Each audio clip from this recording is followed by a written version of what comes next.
Saludo a todos los compañeros profesores de diferentes niveles que me deben estar escuchando hoy y viendo. Pienso que este es un momento importante cuando me hablaron de la necesidad de darle información histórica sobre la región de Guantánamo a un grupo de profesores que tienen un valor fundamental a la hora de darle clase a los alumnos, primaria, secundaria, prepa, universidad. Que yo creo que es muy importante. Entonces, en particular a mí, me toca hablar en el día de hoy de la época colonial. La época colonial la vamos a dividir en dos momentos. Una, donde yo voy a hablar hoy del inicio de la colonia en Guantánamo, de la llegada de Colón a la bahía de Guantánamo, hasta el arribo en el siglo XIX de los franceses. Y de ahí paro. Y entonces, el día 21, creo, el compañero Ladrilao y yo trataremos el siglo XIX, que es un siglo muy importante para Guantánamo, que decide todo en Guantánamo, después, y lo daremos dos manos, una parte inicial y yo otra parte. Y entonces hoy hablaremos ya les dije, de 1494 hasta 1803 aproximadamente. Lo primero que debo decir es que este periodo es muy complejo. No por la cantidad de acontecimientos que ocurrieron, sino por la falta de información que existe. Existe una gran falta de información en el siglo XVI, XVII, XVIII. Usted trata de buscar, por ejemplo, los archivos de Tihuahua, la iglesia de Tihuahua, están destruidos. O si no destruidos, es imposible verlo. Están en la casa parroquial de Guantánamo y yo no he podido verlo. Es imposible. Que se desbaratan. Y la letra no se entiende. O sea, y eso es una fuente fundamental. Y igual ocurre en el archivo de Santiago. Esa parte de la documentación está muy dañada. Algunos. Y entonces, aparte que es difícil ir a Santiago, a La Habana, es muy complejo. Desde el punto de vista logístico, etc. Pero siempre hay elementos.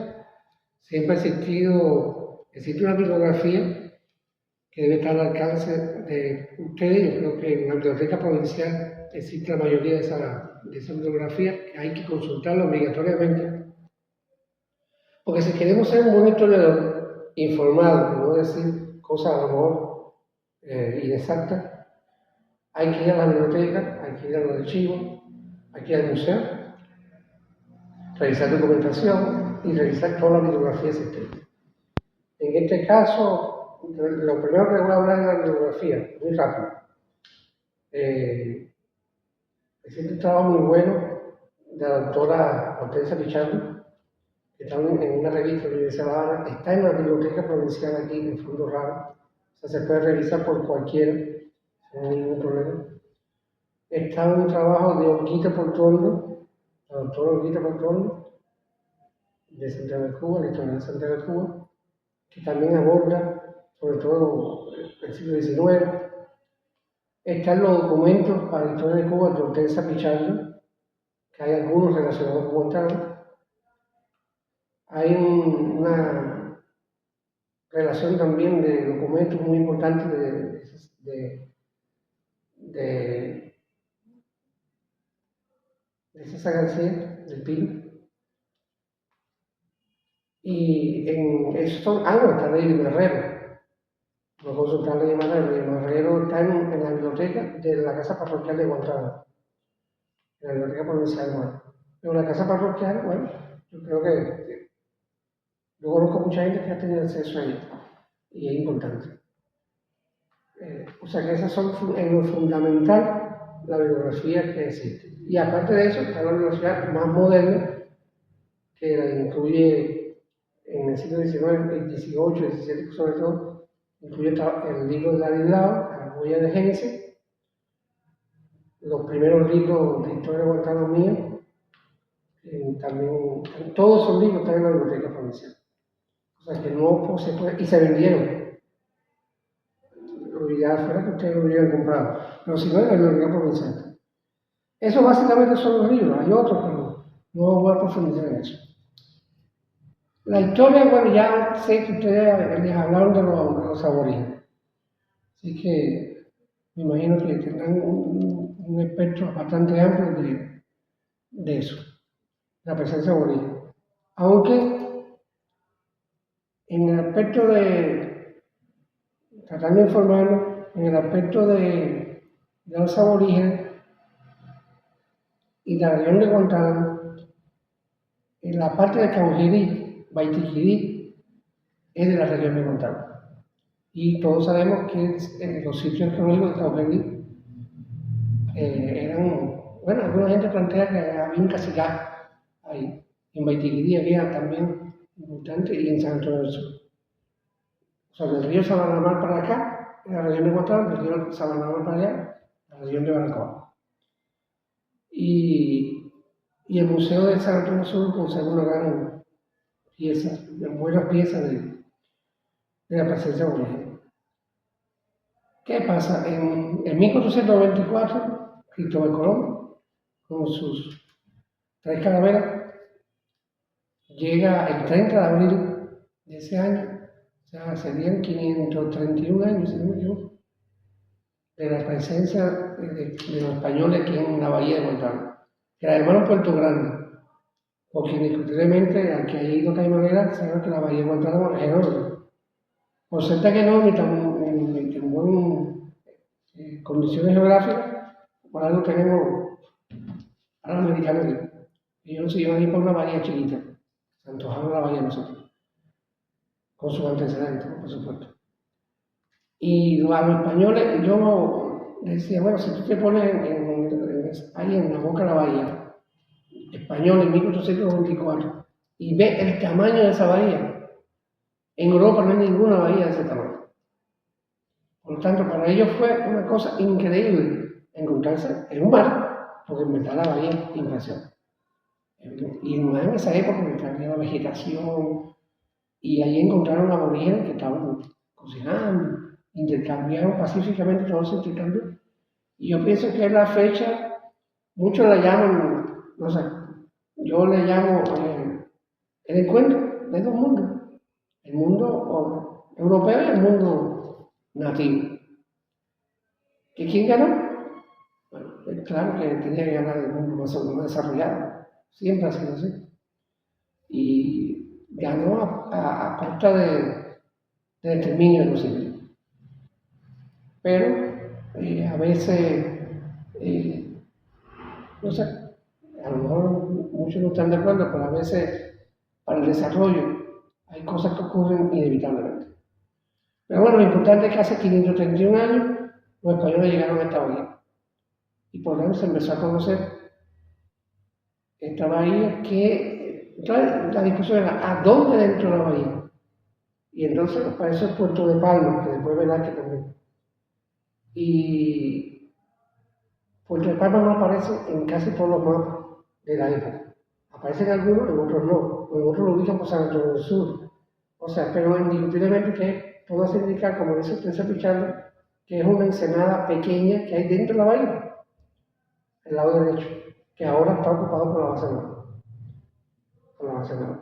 Y los españoles, bueno, el día 1 de mayo, o sea, que se conmemora, fíjense, estamos a 7 de mayo, hace 531 años casi exacto, el encuentro ese de dos mundos. Nunca Guantánamo la celebrar, no sé por qué, como encuentro de dos civilizaciones tan importantes. De ahí, bueno, ya Colón siguió su derrotero y los españoles no llegaron hasta como plan de conquistador, ya no de conocedor de cultura, que fue Diego Velázquez. Se sabe que Diego Velázquez fundó Baracoa en 1511,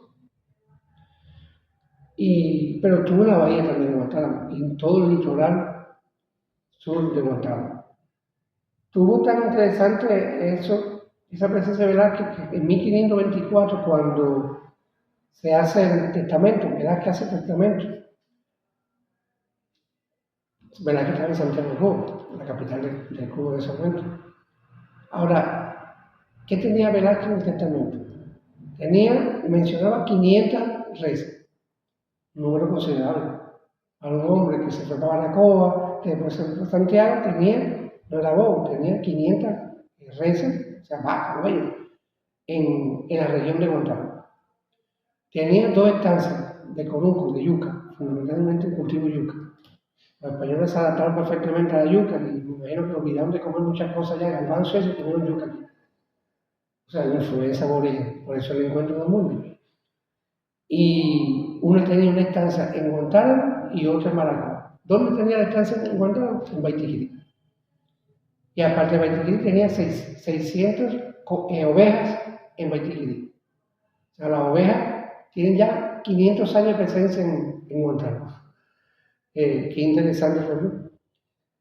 Pero además tenía indios encomendados, tanto en Baitiquiri como, o sea, que se mantiene la presencia fuerte de Velázquez, a pesar de estar en Santiago de Cuba, mantiene su presencia ahí hasta que se muere, el testamento está claro. O sea que, aunque no había una ciudad fundada como Santiago o como Baracoa, los conquistadores españoles sí se quedaron en Baracoa, en Guantánamo, en la zona de Guantánamo, en Baitiquiri, en Inagua, en varias regiones, con propiedades, con indios encomendados.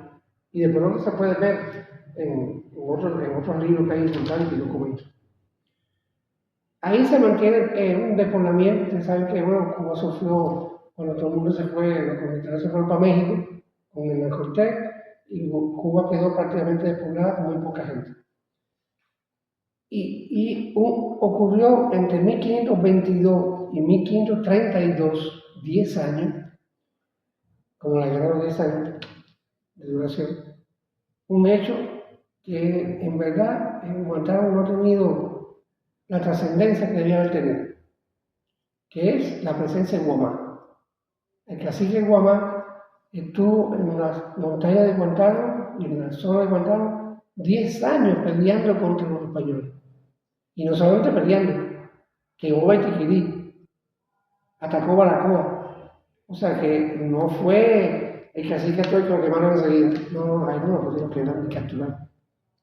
Esperó ver el final de Guamá.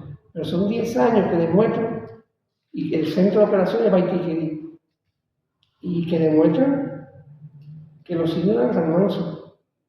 Si se encontraron con un cacique de verdad como Guamá, pasará lo que pasó. Los españoles tuvieron que hacer unas cuadrillas, 2 cuadrillas, con 40 indios y ranchador español y eso, para tratar de capturarlo. Lograron destruir el palenque de Guamá, pero Guamá había muerto. Y increíblemente, en lo que se dice, en las actas, hay un libro muy importante que habla sobre Guamá, de Jiménez, que está también en la Biblioteca Provincial.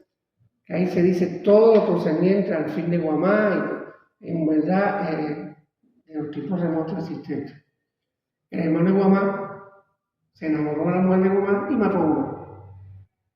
O sea, la infidelidad de esa época. Y sencillamente por eso no pudieron capturar a Guamá porque el hermano mismo lo mató. Es lo que está pasando. Eso te demuestra que los españoles nunca pudieron con Guamá. Por 10 años peleando y exitosamente que los españoles no sabían cómo vencer. Y sin embargo, Guamá no tiene, aunque sea un monumento en Baitiquiri. ¿Qué nos cuesta hacer un monumento en Baitiquiri sencillo? En la carretera, que todo el mundo sepa que es un lugar histórico. Porque Baitiquiri ya vimos Velázquez, vemos Guamá y después podemos seguir viendo otras cosas de Baitiquiri. Más importante es lo que se puede pensar. Bueno, ese en el siglo XVI, lo más importante que ocurre en Guantánamo. Ya en el siglo XVII, a finales del siglo XVII, ocurre un hecho, pero que todavía no está, o sea, puede haber sido 1696, yo me inclino por esa fecha, porque es cuando España hace una real orden donde crean los curatos de monte, no en las ciudades, sino en los pequeños lugares donde vivía gente, hace unos curatos de monte y ahí pone un cura. Y se plantea que Tihuahua surgió así. Si surgió así, puede haber sido 1696. O sea, no sé, habría que buscar la matemática, pero Tihuahua debe tener casi más de 400 años. Hace años que yo no voy a Tihuahua, no sé qué es lo que queda en Tihuahua. pero Tibao fue uno de los lugares más importantes de Guantánamo. Antes de surgir Guantánamo era Tibao, el lugar más importante, el pueblo más importante de Guantánamo. Tiene su iglesia, tiene una serie de cosas. Y o sea, igual, ahora como surge Tibao se plantea como un pueblo de indios, como Biguaní, como el Caney. Y con los geófagos que existieron siempre en Santiago tratan de expulsar y coger la tierra en el Caney a los indios, los aborígenes, muchos se mudan para Tibao. Y entonces vienen para Tibao, vienen aborígenes, pero también vienen criollos, etc. De ahí el surgimiento de la familia Pérez, surgen en el Caney, pero el fuerte de Guantánamo va a ser en Tibao. Y Tibao va a ocupar un lugar, ya decía, muy relevante en la historia de Guantánamo. Tal vez ignorado, o tal vez no se encuentra la documentación adecuada todavía para valorar eso. Entonces, vamos al siglo XVIII, que es muy importante para Guantánamo, porque creo que empieza a ilustrar lo que va a ser esta región. En 1741 ocurre un hecho trascendental que tampoco ha sido bien valorado en Guantánamo ni en Cuba. Ni en Cuba, muchos aspectos de la historia local son marginados un poco y por la historia occidental. Dicen que la historia lo hacen lo que... Bueno, no sé, no me voy a meter en eso. Pero indiscutiblemente las cosas de Guantánamo y de otras regiones más al interior no son... Y si no las valoran ellos, hay que valorar nosotros. Y ahí es donde está el problema. Tenemos que valorar nosotros. Decía, en 1741 se produce un hecho trascendental que pudo tener muchas repercusiones, pero al final no las tuvo, como debía haber sido, que es la invasión británica a la bahía de Guantánamo. Todos sabemos que el Imperio Británico y contra el Imperio Español vivían fajados, en luchas constantes, en el mar, en tierra, en Europa, en América. Y ocurre que Inglaterra necesitaba una victoria en América. En Cartagena de India habían sido aplastados y deciden atacar Santiago de Cuba. Es un lugar importante para el oriente de Cuba. Y reúnen una flota enorme, con más de 9.000 soldados, una enorme cantidad de barcos. Y lo interesante, es una lucha geopolítica misma que se produce en el mismo Inglaterra, en las colonias del norte de Estados Unidos. O sea, las colonias de Estados Unidos, que eran inglesas, tenían un interés increíble en tomar Cuba. Casualidad. Hasta el día de hoy. Interés en capturar a Cuba. Incluso le ofrecen tierras. Cuando vinieron los colonos, vinieron 600 colonos de Norteamérica a invadir a Cuba, junto con las tropas inglesas y esclavos de Jamaica sobre todo. Vinieron porque le prometieron que le iban a dar tierra para que cultivaran. O sea, tierra quiere decir que se van a quedar, que van a ser colonizadores. Fíjense, el interés de 600 colonos que son los principales instigadores de esa invasión. Y efectivamente, bien, entre esos colonos viene un personaje que no, por supuesto, comparado con el hermano no tiene comparación, que es un hermano de Washington, de George Washington, el que fue el jefe de la independencia norteamericana y el primer presidente. El hermano vino, un hermano. Y desembarcan en la bahía de Guantánamo, tratando de, según el conocimiento que ellos tenían de la época, parece que no sabían que eran autopistas ni demás, tomar a Santiago de Cuba yendo de Guantánamo para allá. O sea, coger 82 kilómetros entre malezas, bosques y aterrizar. O sea, una gran ignorancia, porque yo creo que nunca iban a poder llegar los 9.000 hombres allá. Y llegan a una colonia que llaman Cumberland.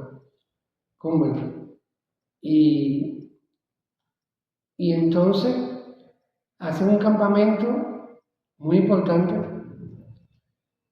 en la zona de Cayamo. Lo que es Cayamo ahora, antes de llegar a Caymanera, hay un punto de control allí, en Cayamo. Y ahí hay más planos que se ven todos donde tenían artillería, donde tenían todo. Incluso en la década de 50, de 1950, un ingeniero guantanamero que radicaba en Santiago, Bustillo, hizo un levantamiento en las todavía que quedaban trincheras de esa, o sea, después de 200 años quedaban trincheras hechas por los ingleses. No sé si quedaron, no dudo. Pero lo interesante es cómo los ingleses no pensaban que una colonia, no, eran quedarse en Guantánamo, quedarse con la bahía en Guantánamo. Eso tiene su trascendencia en el futuro, como sabemos. Hay otra cosa interesante,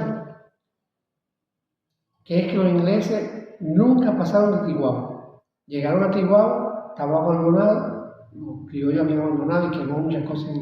O sea que Bayamo no fue el primero que se quemó, Tiguabo fue el primero que Bayamo. Pero no pudieron pasar llegaron en julio del 41 y en diciembre del 41 se fueron derrotados. Se plantea que más de 1000 ingleses, esclavos y colonos norteamericanos murieron en la zona de Guantánamo. Y que la mayoría, según la doctora Olguita Portondo, están enterrados, ¿dónde? En Callao.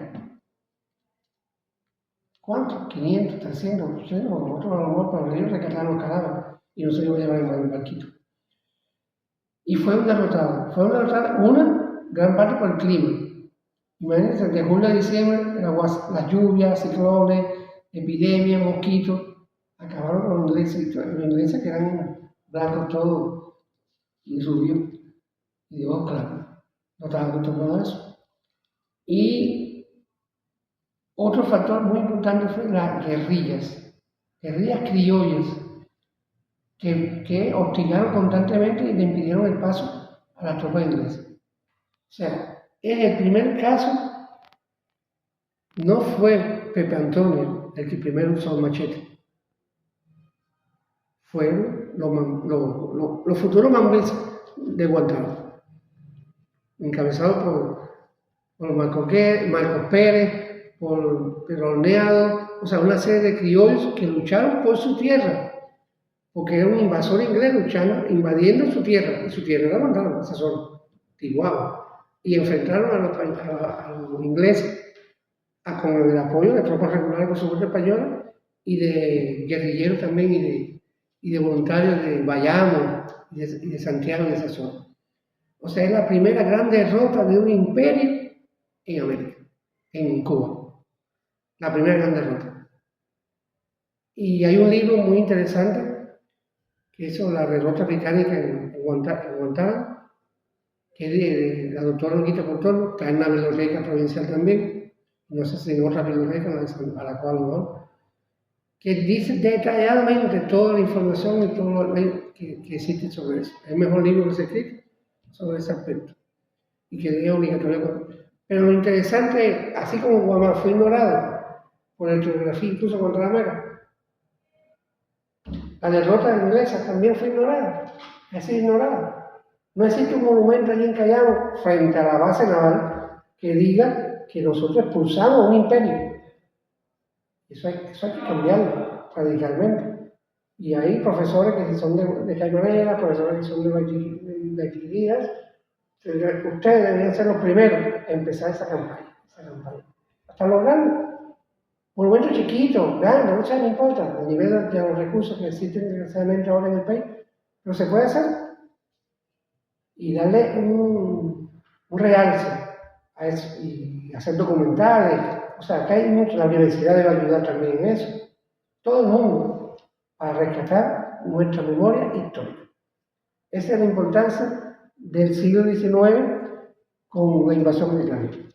En el siglo XIX, el XVIII, en el siglo XVIII ocurrió otro. ¿Qué pasa? Cuando los españoles ven que los ingleses han desembarcado, después han sido expulsados, dicen, ¿por qué estos locos vinieron a aguantar? ¿Debieron algo? Entonces empiezan la duda de ellos, de Cajigal, que es el capitán general, bueno, ¿por qué no? Y empiezan a hacer ciertos tímidos intentos de desarrollar Guantánamo, que por supuesto se quedan en eso.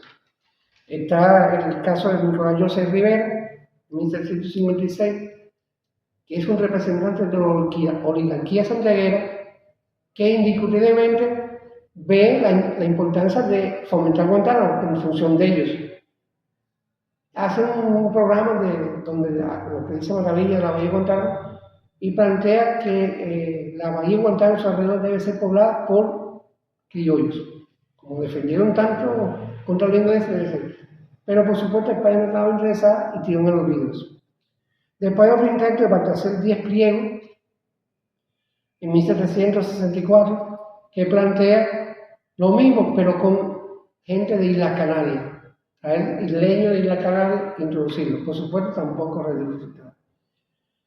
Existe la visita de Morel, del obispo Morel de Santa Cruz, una visita que hizo a todo el país, aprobada en 1757, en un libro que está en la biblioteca también provincial, donde dice todo lo que había en Tiguao. Claro, ¿qué pasa? Que el libro Morel es muy bueno para saber la situación que tenía Tiguao y él plantea lo que se debe hacer, qué se debe, cómo arreglar, etc. Pero Morel de Santa Cruz tenía un problema que lo hizo también en Santo Domingo y es típico de casi todas las personas que se dedican a eso, de investigación, viajeros, etc., que es o bajar o subir, según le convenga, el nivel de riqueza de un poblado. Por ejemplo, a él le convenía que Tiguao tuviera floreciente para que España y no se aumenta y dice que este, dice lo otro. En otros casos, no solo en Morel, sino otros, para no pagar, ya en el siglo XIX se va a ver, para no pagar muchos impuestos, estamos pobres, somos miserables en Guadalajara. O sea que eso es así. Y no, que a lo mejor todavía hay gente que practica eso en estos momentos. Nunca se sabe. Pero bueno, esos son 3 intentos que se dan en el siglo XIX a raíz de, o sea, un efecto de la invasión británica. Hay un hecho también ignorado, que la doctora Olguita Portondo, fíjense la importancia de Olga Portondo, la invasión de los ingleses, Nicolás José Rivera, Morel Santa Cruz, Guantánamo, Tiguao, etc. Que es un libro que salió, debe estar en la biblioteca provincial también, que salió hace como 5 años, que es sobre Manuel Justo Rubalcaba. Manuel Justo Rubalcaba, un poeta santanero,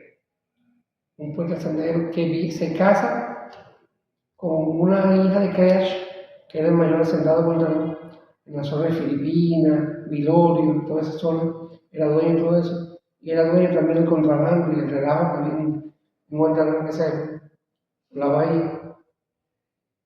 Y al casarse, Creach le da una hacienda, una pequeña hacienda, para que cultive. Aparte el poeta, porque se gana la vida, ¿no? No va a vivir de la poesía, menos en esa época.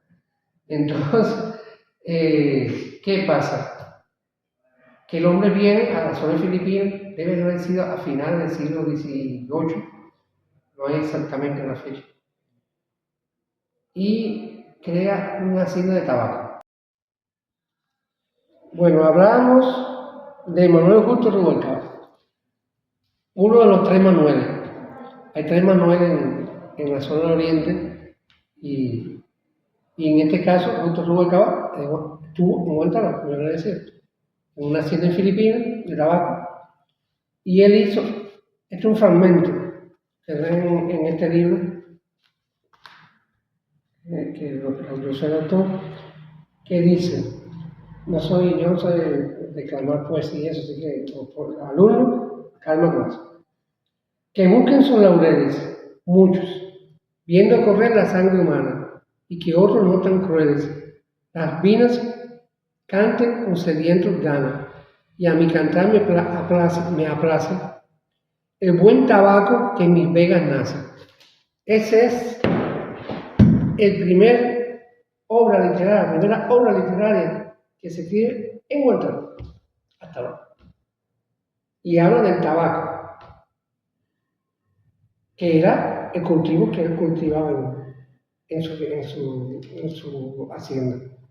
O sea, la primera obra, probablemente muy poca gente de literatura sepa eso. Claro, hay que leer el libro de Olguita, donde se da toda la vida, una vida bastante convulsa de este hombre. Y yo lo que cogí el pedazo que me interesaba, que era la estancia contada. Yo le preguntaba a muchos escritores y no saben eso. Pero es importante. En la primera obra, y que habla de Guantánamo, en este caso el tabaco. Creo que se llama Oda al tabaco, creo, no me acuerdo. Bien, estamos en el siglo XIX, final del siglo XIX.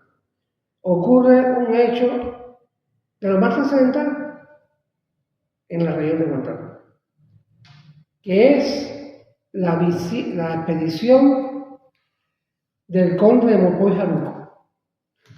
Una expedición muy interesante que el conde de Mopoy es un condecito de La Habana, vive en La Habana, tiene mucha influencia en La Habana y es representante de la oligarquía habanera. Tiene mucha influencia en la corte española, en España, y logra que se apruebe una expedición de él para el fomento de Guantánamo. O sea, ya la corona española sabía que algo había que hacer en Guantánamo, pero la burocracia no es de ahora, la burocracia viene de siglos. Y entonces en esa época también los españoles eran, a lo mejor nosotros aquí, en la ley de nosotros la burocracia viene de nosotros, de la española. Aunque ya yo me doy cuenta que en muchos países hay mucha burocracia. Pero bueno, eso es que en Europa para mantenerse tiene que ser más burócrata. Uno más burócrata que el otro, y así, y poner leyes, quitar leyes. Y entonces este conde logró ganarse la burocracia de la corona y viene para acá. Desembarca en Guantánamo en 1797, o sea, ya ha ocurrido hasta la revolución del Haití, está en un proceso, ¿no? Y España se da cuenta de que hay que hacer algo en Guantánamo y manda al conde con una expedición muy importante, con botánicos, cartógrafos, militares, todo. Y vienen a la bahía, desembarca un grupo de gente y él sigue para Santiago. Se establece en Santiago y su gente se recorre Guantánamo. Descubren bastantes realengos. La tierra realenga era una tierra que no eran de nadie, por lo tanto eran del rey. Una gran extensión, hay un mapa muy interesante sobre eso. Yo en el libro tengo la relación, la distancia, las dimensiones de cada realengo. Que después va a ser un libro, después con los geófagos, hasta el realengo 18, realengo 18, tiene que ver con esto. No había dueño, era el rey. Y después, no se sabe quién rayo era el dueño. Pero bueno, el conde viene a Santiago y empieza su gente a explorar. Entonces, hay un libro muy importante que está en la Biblioteca Provincial de Guantánamo, que es hecho por una comisión de un aniversario de la expedición en España, con planos y documentación buenísima, con una calidad asombrosa, que está en la Biblioteca Provincial. El que quiera documentarse sobre esa expedición, lo puede consultar ahí. Ahora, el conde tiene un problema. Tiene varios problemas. ¿De qué vivían los creas y toda esa gente que tenían propiedad, que eran santiagueros muchos, pero tenían propiedad aquí? ¿De qué vivían? De contrabando. Y entonces, ¿ustedes creen que a esa gente que vivían de contrabando le interesaba la visita del condecito? No le interesaba, en lo más mínimo. Y entre buen cubano le hacen la vida un yugo. Le aumentan los precios de los alimentos, no se lo mandan, no van a las reuniones. Bueno, como usted ve la documentación, le hacen, acaban con el pobre hombre. Logran hacer algunas cosas, pero no logran hacer lo que querían. Y el otro factor, o sea, la oposición de los santiagueros que tenían tierra aquí, no les interesaba que viniera un habanero a adueñarse de esto y plantar a la corona española y a adueñarse, ni loco. Y no podían permitir eso. O sea, no lo apoyan. Y lo otro que influye en el fracaso de la expedición del conde es que el conde era muy fiestero, muy amigo de las fiestas, de las mujeres, del buen vivir, y la verdad que él no estaba venir al monte de Guantánamo a ver caimanes ni a ver nada. Él se quedó en Santiago y después se fue para La Habana a gozar la vida y ya, no hizo más nada por ayudar a desarrollar su famoso proyecto. Él tenía otro interés. Y la verdad que no. Y es el último intento que se produce en Guantánamo de fomentar la región. Aparentemente pudo haber sido un éxito. A lo mejor la vida no estaba preparada para eso y después va a ocurrir lo que va a ocurrir, que es donde Guantánamo cambia radicalmente. Y ya por último les quiero decir que estos 3 siglos son los siglos de despoblamiento, de una sociedad de consumo, de pequeño comercio, de contrabando, de ataque de piratas, etc., pero que no hay un desarrollo que se vea en comparación con otras regiones del país. Lo que sí va a cambiar radicalmente, y se podrá ver o podemos ver en el próximo encuentro, es con la llegada de los franceses. En 1803 llegan los inmigrantes franceses y Guantánamo da un giro completamente y para ser una economía de plantación importantísima en la isla de Cuba. Pero bueno, eso lo vamos a ver en el encuentro creo que del día 21, donde entre la del lado y yo trataremos de darle los mayores elementos sobre esto y todas las implicaciones sociales, demográficas, etcétera, que tuvo y que es Guantánamo actual. Yo creo que en el final del siglo XIX ya lo que es Guantanamera actual existe. Después se le añade el perejil, la pimienta, etcétera, pero lo que es el arroz y el frijol ya estaba cocinado a finales del siglo XIX. Y bueno, en 1803 ya digo, ocurre eso y lo veremos en la próxima aventura.